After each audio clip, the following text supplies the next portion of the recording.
Neighbors laughed when Ethel Kavanaugh wrapped her cabin in sheet metal. Earl Braddock said it plain: metal conducts cold. You wrap that cabin in tin, you'll freeze faster than a fish on a glacier. Ethel had 3 cords of wood, $47, and a daughter with a cough that wouldn't quit. In February 1947, the temperature dropped to 54 below zero, the coldest winter in recorded history. And Ethel's firewood was almost gone. But 8 months earlier, Ethel Kavanaugh had never heard of dead air. She had heard of failure. She'd seen it everywhere on the Kenai Peninsula: abandoned homesteads with their roofs caved in, their windows dark, their owners gone back to wherever they'd come from, or buried in the hard ground. 12 years in Alaska had taught her what the land did to people who underestimated it. Ethel had arrived in 1935 from San Francisco, a city woman with soft hands and romantic notions about wilderness living. The notions died quickly. The soft hands calloused over. She spent 7 years working odd jobs in Anchorage and Homer, watching homesteaders come and go, learning which ones survived and which ones didn't. The survivors shared certain qualities: caution without paralysis, stubbornness without stupidity, and the ability to solve problems with whatever materials happened to be at hand. In 1942, she filed a homestead settlement claim on a portion of a secluded valley on Fox River, 35 miles from Homer, accessible only by a crude wagon road that didn't exist yet. She would have to build the road herself. She would have to build everything herself. Her daughter Dorothy was 19 that year, old enough to swing an axe and young enough to believe they could actually do this. Together they carved a path through the spruce forest with axes and mattocks and shovels, fell in trees that blocked the route, fill in ruts with gravel hauled by hand. It took them 4 months to build 8 miles of road barely wide enough for a sled.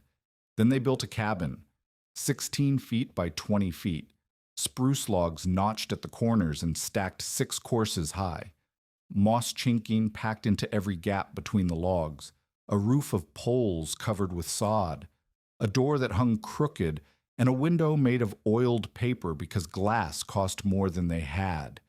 It wasn't much, but it was theirs.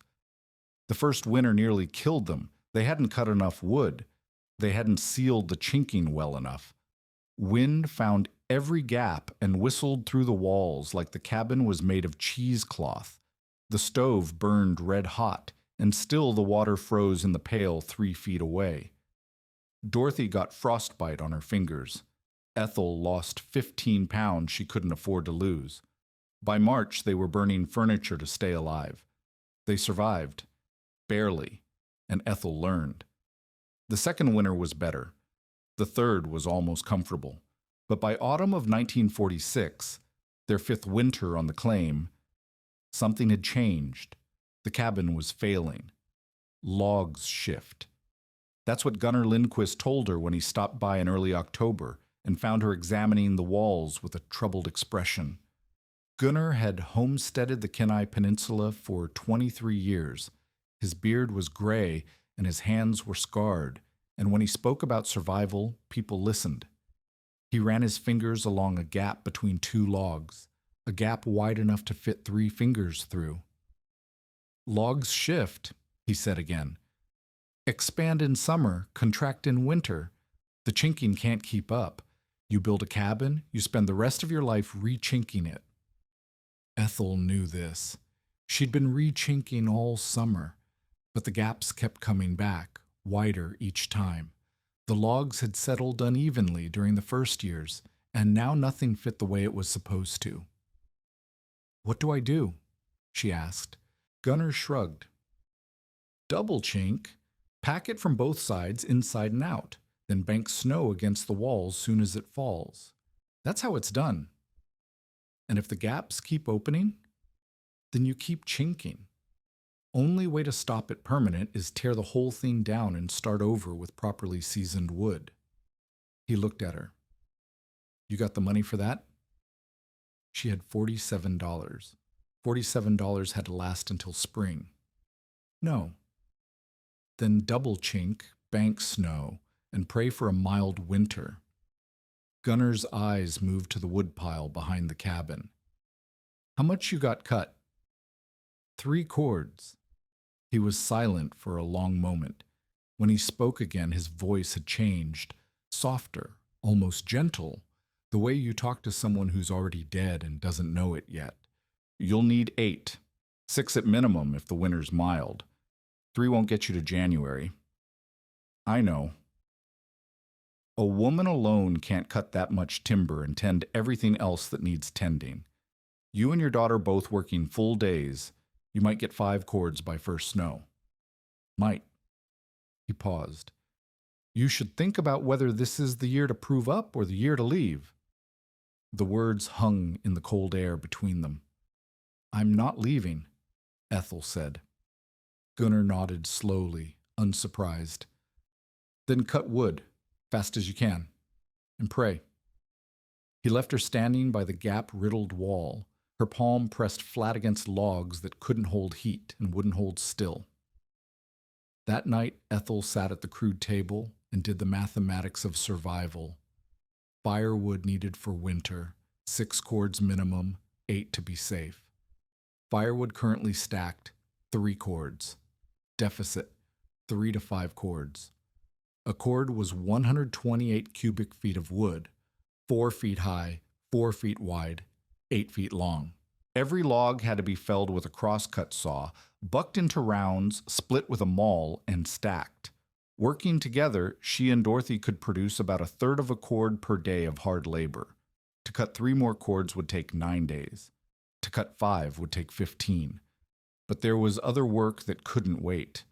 Food to preserve before it spoiled. Water to haul from the creek before it froze. Hunting to do while game was still moving. The root cellar needed repairs. The chimney needed cleaning. The door hinges were failing. 15 days of nothing but wood cutting would mean everything else fell behind. And even then, even if they did nothing but cut and split and stack, they'd be short. The mathematics didn't work. She thought about Gunner's words. Prove up or leave. The homestead claim required 5 years of continuous residence and measurable improvements. She was in year 4. 1 more year and the land was hers. 160 acres of spruce forest and creek bottom, a cabin she'd built with her own hands, a future for Dorothy. Leave now, and all of it vanished. 4 years of brutal labor erased. The alternative was staying and dying. Ethel stared at the guttering candle until the tallow ran out. Then she sat in the darkness and listened to the wind finding gaps in the walls. Dorothy's cough started 3 days later. It began as a tickle in her throat, something she blamed on the wood smoke and dust from the chinking work. But it didn't get better. By the 2nd week of October, she was coughing hard enough to double over. Deep, wet sounds that echoed off the cabin walls. It's nothing, Dorothy said when Ethel tried to make her rest. I'll work through it. But she couldn't work through it. The coughing fits left her gasping and weak. She'd swing the axe 3 times and have to stop, hands on knees, fighting for breath. The days she could work, she produced half what she used to.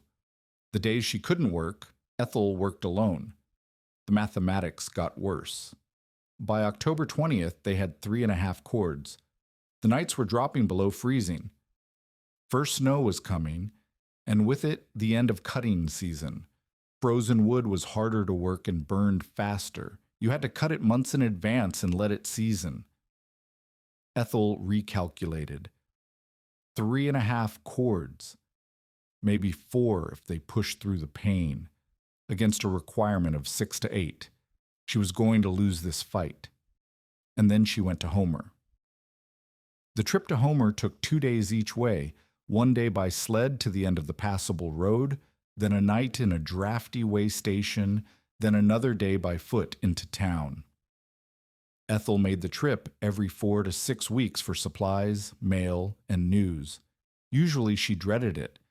The town women looked at her like something feral, something to be pitied. The men either dismissed her or propositioned her, sometimes both in the same conversation. But this trip was different. This trip changed everything. She was in the hardware store buying nails for the door hinges when she noticed how warm it was. The building was modest, rough-cut lumber walls, no fancy construction, but the interior felt almost cozy, and the walls looked thin. She walked over and examined them. 2 layers, an inner wall of wooden planks, then a gap of maybe 3 inches, then an outer skin of corrugated tin. She pressed her palm against the wood. No draft, no cold seeping through. Something wrong with my walls? The owner's voice came from behind the counter. No, they're warm. Ethel turned. How? Dead air. The man, Henriksen, his name was, came around the counter. He was 60-ish, patient, with the weathered patience of someone who'd answered 10,000 questions from 10,000 chichacos. Air don't move. It don't carry heat away. My grandfather put that tin up 40 years ago. Cheapest insulation there is, long as you seal the seams. Dead air, Ethel repeated. The phrase sat strange in her mouth. Still air, trapped air, whatever you want to call it. Point is, moving air carries your heat outside. Wind blows through a cabin, don't matter how hot your stove burns, you're heating the whole territory. But if you stop the air from moving, he shrugged, then it can't carry nothing. Ethel stood very still, her mind working. The metal, she said slowly, wouldn't it conduct the cold? Let it through?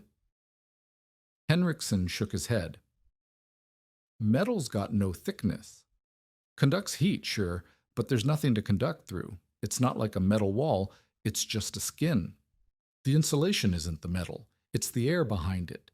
The metal just keeps the air from getting out and the wind from getting in.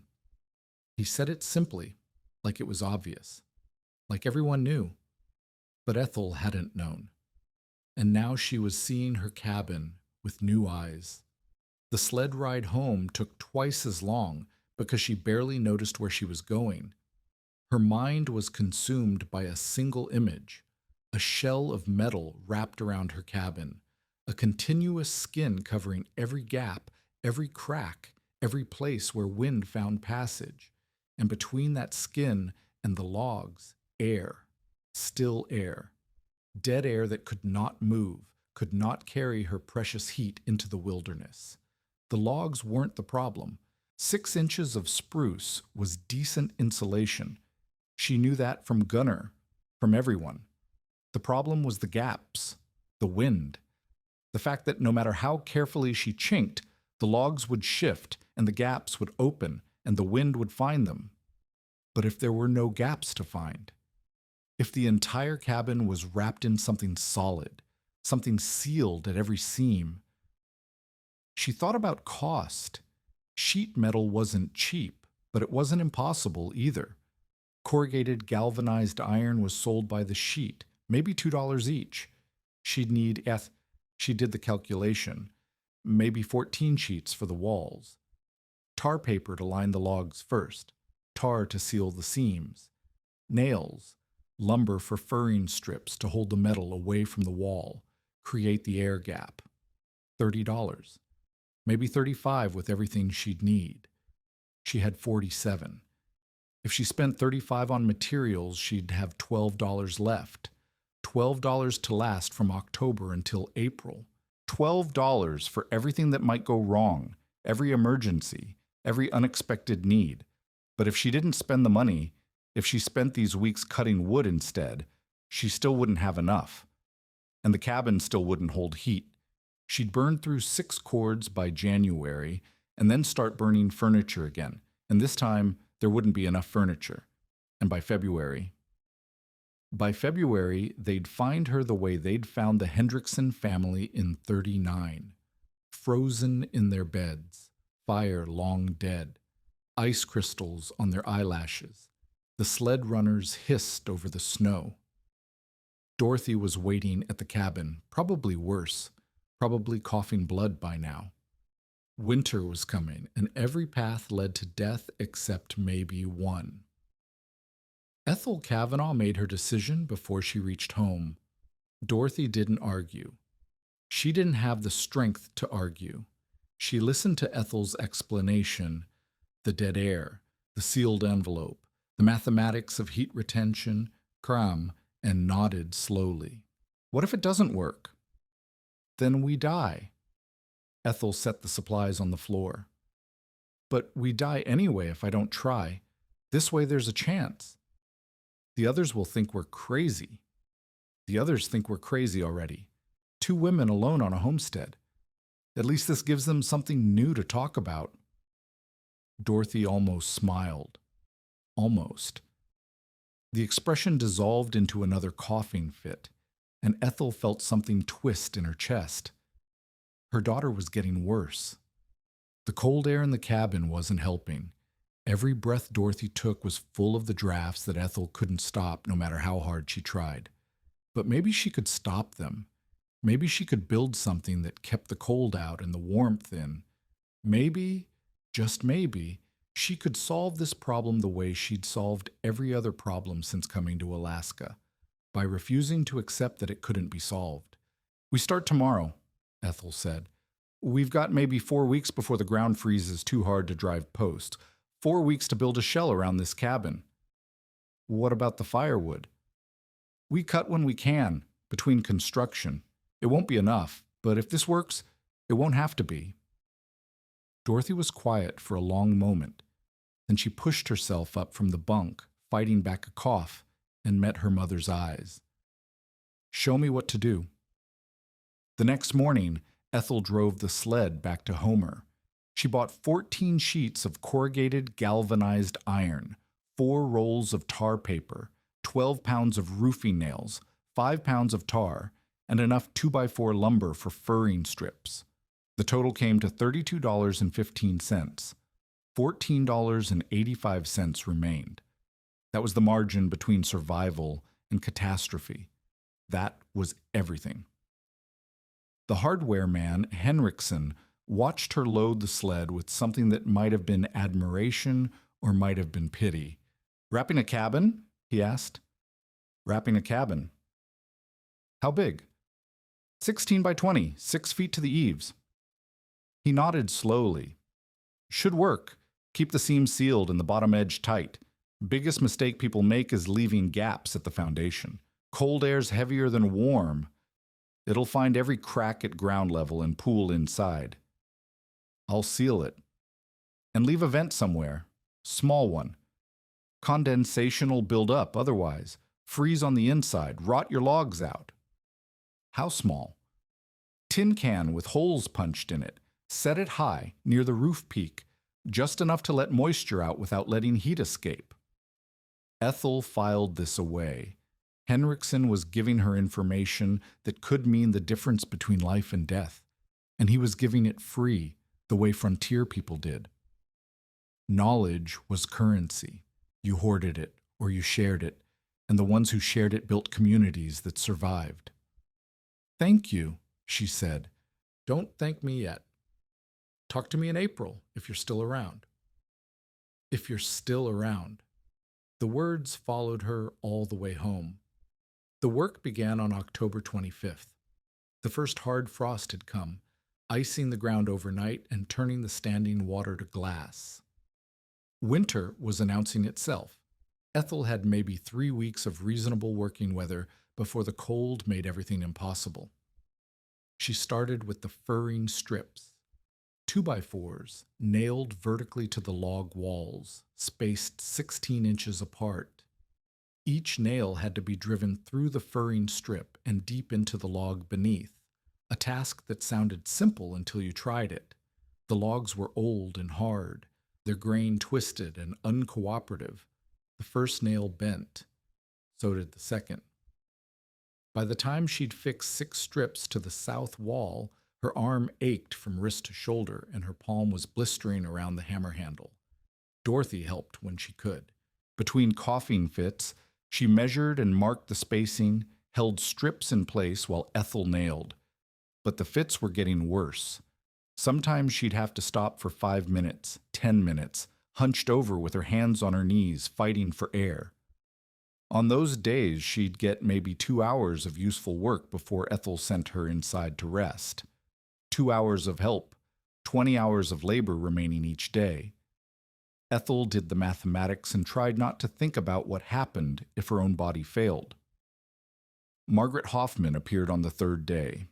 Margaret had filed on the adjacent claim the year before. A widow from Seattle whose husband had died owing money she couldn't pay. She'd come to Alaska the way a lot of people came, to escape something worse than wilderness. She was competent but cautious, always watching the old-timers for cues about what to do and what not to do. She stopped her sled when she saw the furring strips going up. "What in God's name are you doing with that?" Ethel explained. The dead air, the sealed envelope, the mathematics of heat loss and air movement. Margaret listened with a deepening frown. "You're going to spend your last money on tin sheeting when you haven't got enough wood cut?" "I've done the calculations." "Ethel." Margaret climbed down from the sled, her voice tight with something between concern and exasperation. "You can't eat insulation. You can't burn it. If this doesn't work, you'll have nothing left to try something else. You'll be broke and freezing with a cabin wrapped in metal. And if I spend these weeks cutting wood instead, I still won't have enough. And the cabin still won't hold heat. So you're gambling everything." "I'm gambling everything no matter what I choose." Ethel set down her hammer and faced the other woman directly. "There's no safe path here. There's only which way I want to die. This way, at least there's a chance the math works." Margaret was quiet for a long moment. Her eyes moved over the half-completed wall, the furring strips standing out like ribs on a skeleton. "I hope you're right," she said finally, "but I don't think you are." She climbed back on her sled and drove away without looking back. The south wall was finished by the end of the 5th day. 14 furring strips nailed tight, tar paper wrapped over the logs beneath. Corrugated iron sheets nailed to the strips with roofing nails every 8 inches. The seams overlapped 4 inches. Tar sealed every gap. The bottom edge was bent inward and buried in a shallow trench, frozen dirt piled over it to block ground-level drafts. It looked strange. The silver metal gleamed against the dark logs like something from another world. Industrial, mechanical, completely out of place in the spruce forest. When the wind blew, the sheets vibrated slightly, making a low humming sound. But when Ethel pressed her palm against the inside log wall, she felt something different, less cold. The drafts from the south side, the ones that had been coming through a dozen different gaps, were gone. 1 wall done, 3 to go. Earl Braddock came on the 8th day. Everyone knew Earl Braddock. He ran the general store between Homer and Ninilchik, and he was also the unofficial banker for homesteaders who couldn't make their claims pay. He offered loans at rates that transferred ownership soon enough. 3 homesteads on Fox River had become Braddock homesteads through this process. He was patient about it. He could afford to be patient. Winter killed people who owed him money as surely as winter killed anyone else, and dead debtors defaulted on their claims. Earl appeared on foot, walking up the crude road with his hands in his pockets and his eyes taking in everything. He said he'd come to deliver a message from Homer, some mail that had arrived after Ethel left, but he spent a long time looking at the metal shell before mentioning any message. "I heard you're putting up a tin shack around your cabin." His voice was light, amused. Interesting choice for a woman with $15 to her name. Ethel felt a chill that had nothing to do with the weather. He knew her finances. Of course he knew. He made it his business to know. "I've made my choice," she said. "Metal conducts cold." Earl walked closer to the cabin, examining the sheets with theatrical interest. "Any fool knows that. You wrap that cabin in tin, you'll freeze faster than a fish on a glacier. Might as well sleep outside. We'll see. Oh, we'll see. He smiled, the expression not reaching his eyes. Of course, if things get difficult this winter, if you find yourself short of supplies, short of cash, short of options, I'm always willing to discuss terms. Property's easier to manage when it's consolidated, economies of scale and all that. He was telling her very politely that he expected her to fail, that he expected her to come to him desperate, that he was looking forward to taking everything she'd built.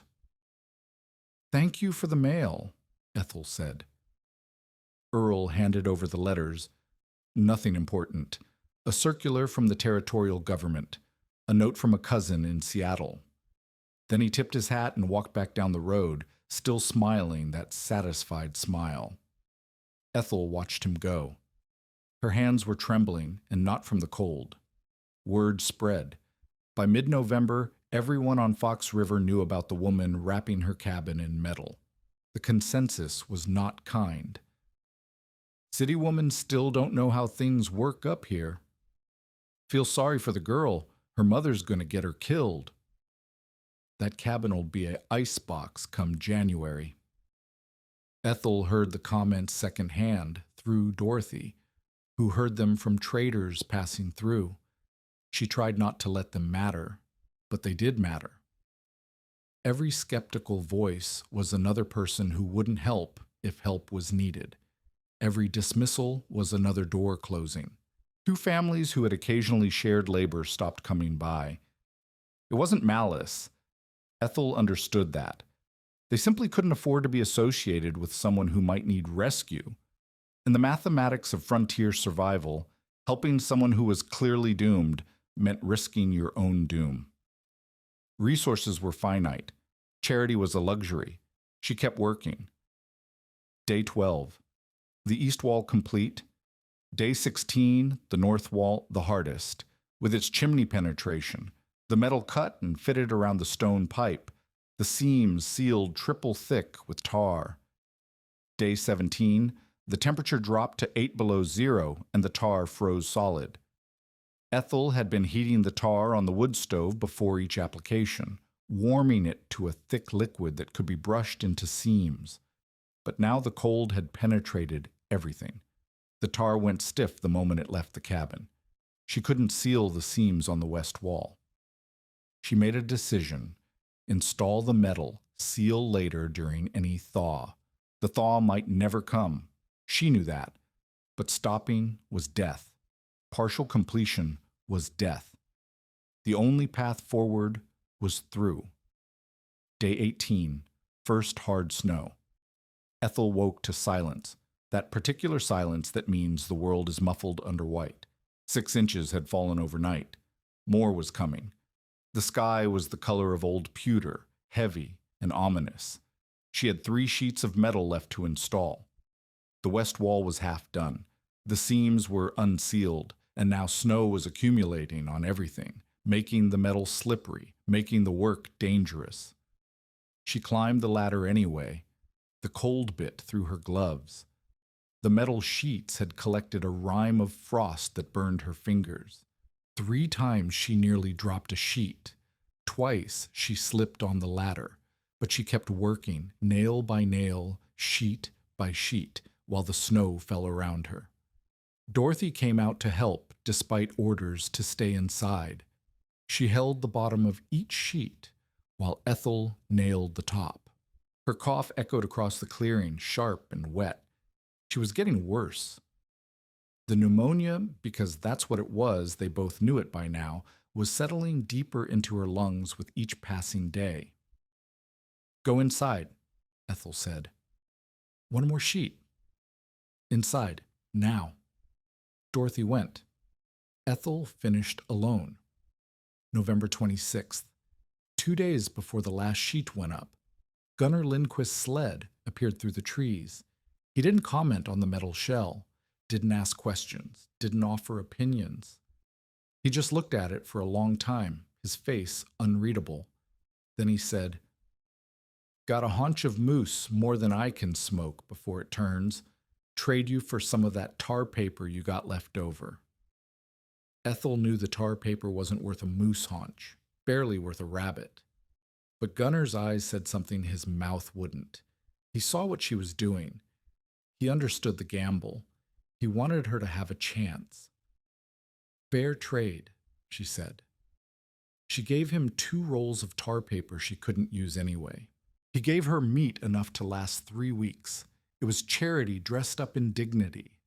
Ethel accepted it the way you accept anything on the frontier, with gratitude you can't afford to show.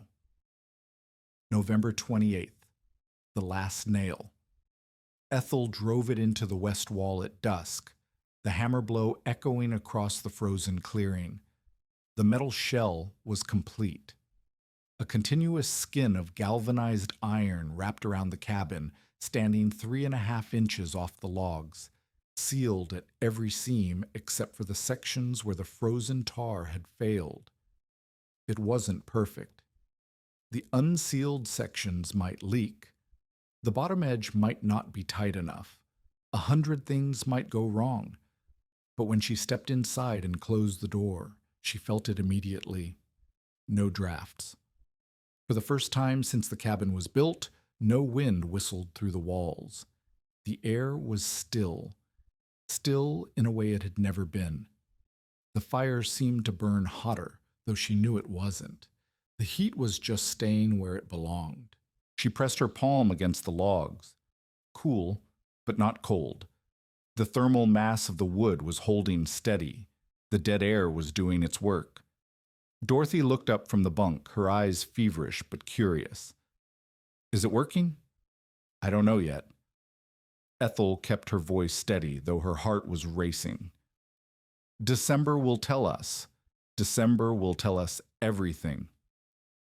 December brought temperatures that tested the shell. 10 below, 20 below, 30 below on Christmas Eve. Each night, Ethel tracked the thermometer hanging outside the door. Each morning, she measured the firewood pile. The 2 numbers were conversation. How cold, how much consumed. The answers were encouraging.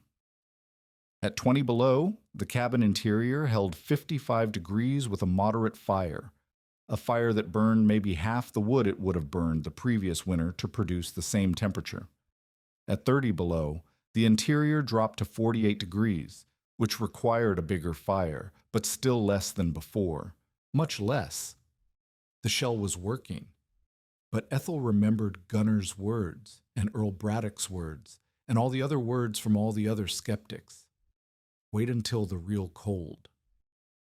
December cold wasn't real cold. Not by Alaska standards. Real cold came in January and February, when the interior temperatures dropped to places the thermometer couldn't measure, when men froze standing up and children died walking to school. Real cold was coming, and Ethel's firewood, 4.5 cords after weak efforts at cutting between construction, might not be enough. January arrived with temperatures in the -20s, manageable but relentless. Dorothy's cough had settled into something chronic, a daily ritual of gasping and spitting that Ethel tried not to hear. The pneumonia hadn't killed her, but it hadn't released her either. It was waiting, the way everything in Alaska waited, patient and eternal. Gunner stopped by in mid-January. His face was grave. Something's coming, he said. The old Denaina called it the breath of the dead land. Cold that sits on you and doesn't move. I've only seen it once, in 29. People died that year. A lot of people. How cold? Cold enough that the thermometers stop working. Cold enough that trees explode. Cold enough that if you go outside without covering every inch of skin, you lose that skin in minutes. He looked at the metal shell, his expression unreadable. Your contraption better work, because if it doesn't, nothing else will save you. January 28th.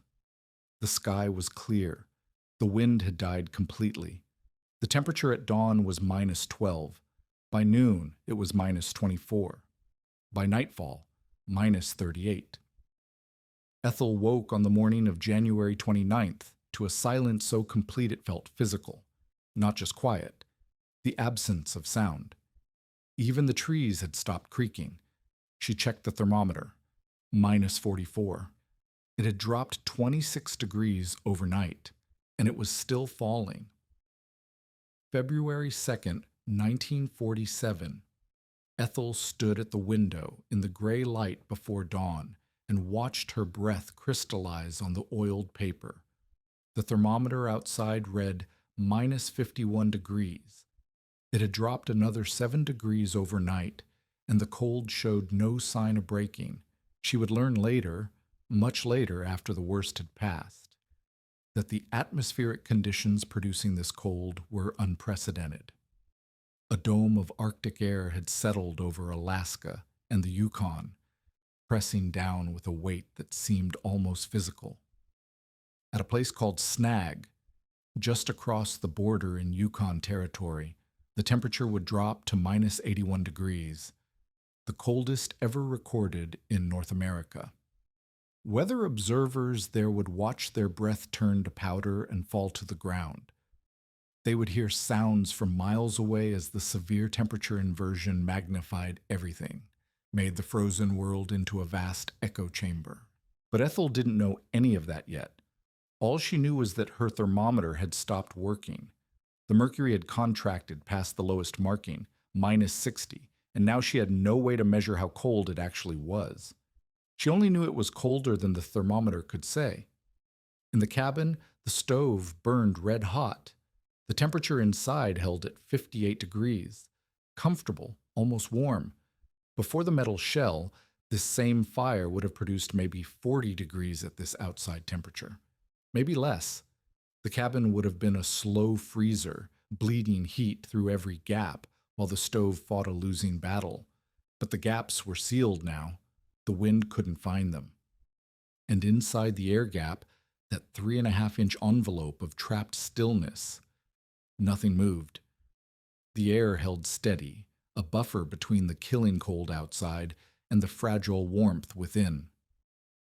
Dorothy coughed in her bunk. The sound was weaker than before, which worried Ethel more than the loud coughs had. Weak coughs meant weak lungs. Weak lungs meant the pneumonia was winning. She needed to keep the cabin warm, warmer than she'd planned. The stove would have to burn hotter, consume more wood. Every calculation she'd made about fuel consumption was wrong now. A sick daughter required heat that survival rationing didn't permit. Ethel fed another log into the stove and watched the flames climb. Outside, the world was silent. Inside, they were alive. For now. February 3rd, the coldest day. Ethel checked the thermometer at 7 in the morning and saw that the mercury hadn't moved from where it had bottomed out, still past -60, still immeasurable. The sky was clear, impossibly clear, the blue so deep it looked almost purple. No clouds, no wind, nothing moving anywhere. Sound traveled strangely. She could hear the Lindquist dogs barking 8 miles away, their voices carrying through the frozen air as if they were just beyond the tree line. She could hear trees cracking, sharp reports like rifle shots as the sap froze inside the trunks and expanded, splitting the heartwood. Every few minutes, another crack echoed across the clearing. The forest was destroying itself in the cold. Inside the cabin, 7 bodies generated warmth. The Hendersons had arrived the night before. Gunnar Lindquist had brought them on his sled, driving 8 miles through temperatures that could kill a man in minutes if his skin was exposed. Their own cabin was failing, gaps letting air through so fast they couldn't keep the fire hot enough. The baby, Samuel, had been turning blue. Alma Henderson was near hysterical with fear. Now they crowded into Ethel's 16 by 20 space. Ethel and Dorothy, Gunnar, Peter, and Alma Henderson, and 6-month-old Samuel wrapped in every blanket they owned. 7 people breathing, sweating, generating heat. The cabin should have been an oven. It should have been suffocating. Instead, the temperature held at 56 degrees. Ethel noticed it and said nothing, but she understood what it meant. The sealed envelope of dead air was preventing heat loss so effectively that even with 7 bodies, even with the door opening and closing as people came and went, the cabin maintained its equilibrium. No drafts, no air exchange, no invisible hemorrhage of warmth into the killing cold outside. Peter Henderson noticed too. He'd been skeptical when Ethel explained the metal shell. She could see it in his eyes, that polite dismissal that frontier men reserved for women's ideas.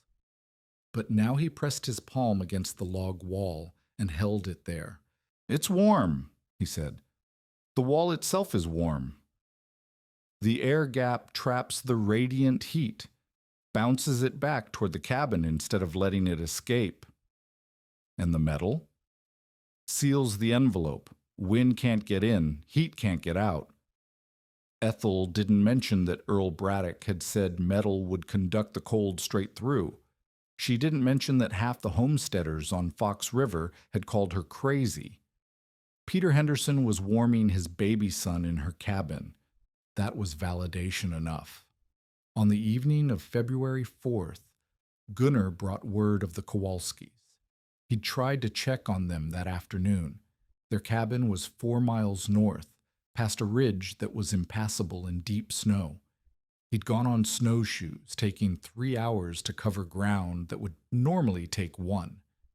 He found the cabin silent. No smoke from the chimney. The door was frozen shut from the inside, ice formed by moisture from the occupant's own breath, condensing on the cold walls and freezing solid. Gunnar had to break through with an axe. Anna Kowalski sat frozen in a chair by the dead stove. Her arms were wrapped around her 2 children, a boy of 8 and a girl of 5. Their faces were peaceful. They had died in their sleep, probably, when the cold became too much and their bodies simply stopped fighting. The stove was cold. They had run out of wood.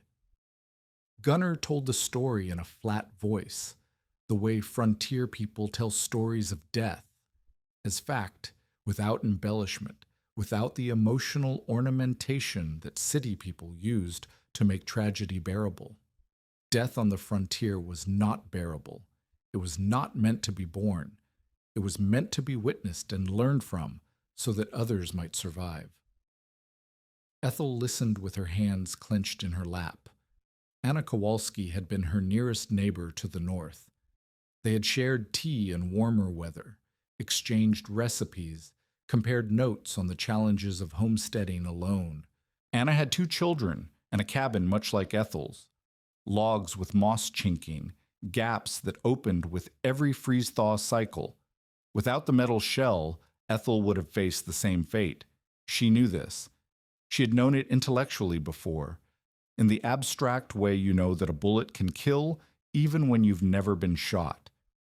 But now she knew it in her body, in her bones, in the cold place behind her heart where fear lived. Anna Kowalski had made the same calculations Ethel had made. She had assessed the wood supply, the cabin's heat retention, the likely severity of winter. She had made reasonable assumptions based on reasonable experience, and the cold had killed her anyway because the cold didn't care about reasonable assumptions. The difference between Anna and Ethel was 40 pounds of galvanized iron and 3.5 inches of air. That was all. That slim margin, that strange, counterintuitive gamble that half the people on Fox River had called foolish. February 5th, the temperature was still below -50. The Henderson baby had stabilized. The warmth of the cabin had brought color back to his cheeks, but Dorothy was getting worse. Her fever spiked in the night. She tossed and moaned on the bunk, her skin hot to the touch despite the cold, her cough producing sounds that Ethel had heard before. The wet, gurgling sounds of lungs filling with fluid. The pneumonia was advancing. In a city, Dorothy would have been in a hospital. She would have had oxygen and medication and doctors who knew what they were doing. Here she had a mother who could keep the cabin warm and pray. That was all. Ethel fed the stove every 2 hours, keeping the temperature above 60 degrees. The woodpile shrank faster than she'd calculated. She was burning at a rate that would exhaust her supply in less than 2 weeks. But if the cold broke, if the atmospheric dome shifted, if temperatures rose to merely horrible instead of lethal, 2 weeks might be enough. The crisis was measured in days, not months. She just had to keep Dorothy alive long enough for the crisis to pass. The fire burned. The wood diminished. Dorothy breathed in ragged gasps, and outside, the cold pressed against the metal shell like a living thing, testing it, searching for weakness. On the afternoon of February 5th, Ethel performed an experiment she'd been avoiding. She put on every piece of warm clothing she owned, 2 pairs of socks, long underwear, trousers, 3 shirts, a sweater, a coat, a hat, a scarf, 2 pairs of gloves. Then she stepped outside, closed the cabin door, and walked to the edge of the clearing. She stayed out for exactly 2 minutes, long enough to feel the cold penetrating her defenses, long enough to understand what Anna Kowalski's children had felt in their final hours. The air didn't feel like air. It felt like something solid, something hostile pressing against her chest. Her nostrils froze shut on the first breath. Her eyelashes gathered frost. Every square inch of exposed skin began to burn. 2 minutes. That was how long she could survive. Then she walked back to the cabin and stepped through the door into warmth. The contrast was shocking. Not just the temperature difference, but the quality of the air. Soft, breathable, alive. The cabin that had seemed cramped and humble now seemed like a fortress, a shelter against forces that no unprotected human body could withstand. She looked at the log walls, at the metal shell she couldn't see but knew was there, at the 3.5-inch gap of trapped air that made the difference between life and death. It was working, not perfectly. Nothing worked perfectly, but it was working well enough. And in survival, well enough was everything. February 6th, the temperature rose to -42. It felt almost warm. Ethel laughed at herself for thinking it. 42 below zero, and her body registered it as relief. But that's how the frontier calibrated your senses. Suffering was relative. Survival was absolute. The Henderson family began talking about returning to their own cabin. The immediate crisis was passing. They would need to repair their walls, add insulation, do something to prevent a repeat of the last few days. Peter Henderson asked Ethel questions about the metal shell, how thick the furring strips were, what kind of tar sealed best, how she'd handled the chimney penetration. He wrote the answers in a small notebook with a stub of pencil. "I'm going to try it," he said, "this summer, before next winter. I'll help if you need it. You've already helped." He looked around the crowded cabin, at his wife holding their son, at the fire burning steady in the stove. "You've already helped more than you know." February 7th, -31. Gunnar declared the crisis over. The cold dome was shifting, breaking apart, spilling east toward the lower 48, where it would bring misery to people who thought they knew what cold meant. But for Alaska, for the Kenai Peninsula, the worst had passed. Ethel stood outside the cabin in the gray morning light and took her first full breath in 5 days. The air still bit, still stung, but it no longer threatened. She could survive this cold indefinitely with proper precautions. The killing time was over. Behind her, inside the metal shell, Dorothy was asking for water. Her voice was weak but clear. The fever had broken in the night. The pneumonia was retreating, beaten back by warmth and rest, and the stubborn refusal to die that Ethel's daughter had inherited from her mother. 7 people had lived in Ethel's cabin for 5 days during the coldest weather in recorded history. 3 people had died in the Kowalski cabin, 4 miles away, in a structure built to the same standards as every other cabin on Fox River. The difference was a technique that half the homesteaders had called foolish. Ethel walked to the woodpile and counted what remained. Just over 1 cord. She had burned 1.5 cords in 5 days, a consumption rate that would have exhausted her pre-shell supply in barely a week. Without the envelope of dead air, she would have burned even faster, trying to compensate for heat loss through the gaps. She would have run out of wood on February 5th or 6th. She would have faced the same choice Anna Kowalski faced: freeze slowly or burn the furniture and then freeze anyway. The metal shell had bought her time measured in cords of wood, time measured in degrees of warmth, time measured in the heartbeats of her daughter, still alive, still breathing, still asking for water in a voice that sounded like the future. The visitors came when the roads opened. First Gunnar, with more moose meat and no pretense of trading. Then Margaret Hoffman, who stood outside the metal shell for a long time before knocking on the door. "I told you not to do it," Margaret said when Ethel opened up. "I told you to cut wood instead." "You did." "I was wrong." The words came hard, like splinters being pulled from flesh. "I saw what happened to the Kowalskis. I saw what happened to the Hendersons before you took them in. And I saw your cabin hold 7 people for 5 days in weather that killed everyone it touched." Margaret's jaw was tight, her eyes fixed on a point somewhere past Ethel's shoulder. Admitting error was painful. On the frontier, error killed people. Acknowledging that you'd encourage someone toward death, even through reasonable advice, even through conventional wisdom, was acknowledging that your own judgment was fallible, that everything you knew might be wrong. "I'm putting up a shell this summer," Margaret continued, "if you'll teach me. Bring the materials. We'll do it together." Margaret nodded once, turned, and walked back to her sled. She didn't say thank you. She didn't need to. The request itself was the gratitude. Peter Henderson came back in early March, notebook in hand, asking more questions. How did Ethel handle the corners? What about around the window? Did the metal need to touch the ground, or was a gap acceptable?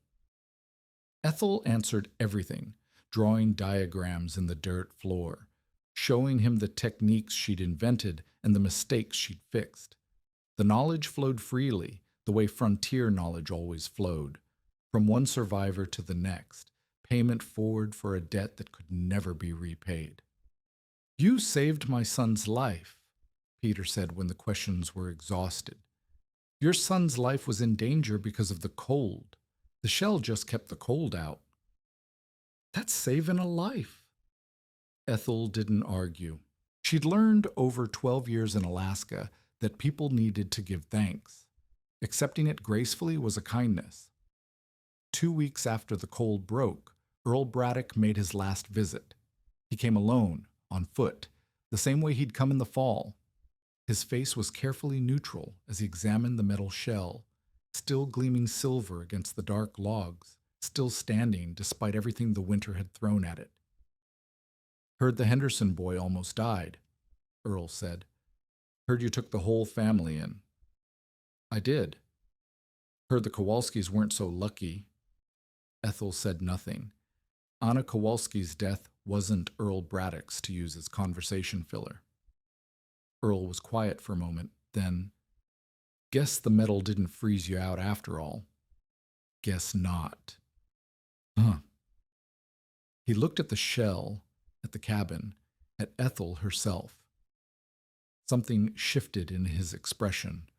Not respect, exactly. Recognition. The acknowledgement that he'd underestimated something. "Well," he said, "I expect I'll be selling a lot of sheet metal this summer." He turned and walked back down the road without another word. No apology, no admission of error, but no more talk of loans and consolidation either. The threat had evaporated like frost in sunshine.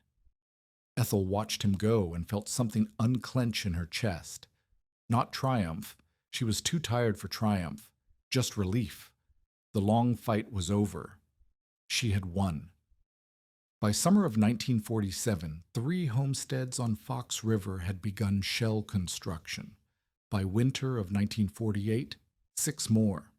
The technique spread through the Kenai Peninsula the way all frontier knowledge spread, from neighbor to neighbor, at trading posts and church gatherings, in letters sent to relatives still thinking about heading north. The details varied. Some homesteaders used flattened oil drums instead of corrugated iron. Some left wider or narrower air gaps. Some added a second shell for the roof, creating an insulating envelope on all 6 sides. But the principle remained constant. Still air could not carry heat away. Metal sealed the envelope. A cabin could become a thermos. Ethel shared her method freely. She refused payment, refused credit, refused to let anyone call her an inventor. "My grandfather told me about dead air," she said, quoting a hardware store owner she'd met once in Homer. "I just applied it."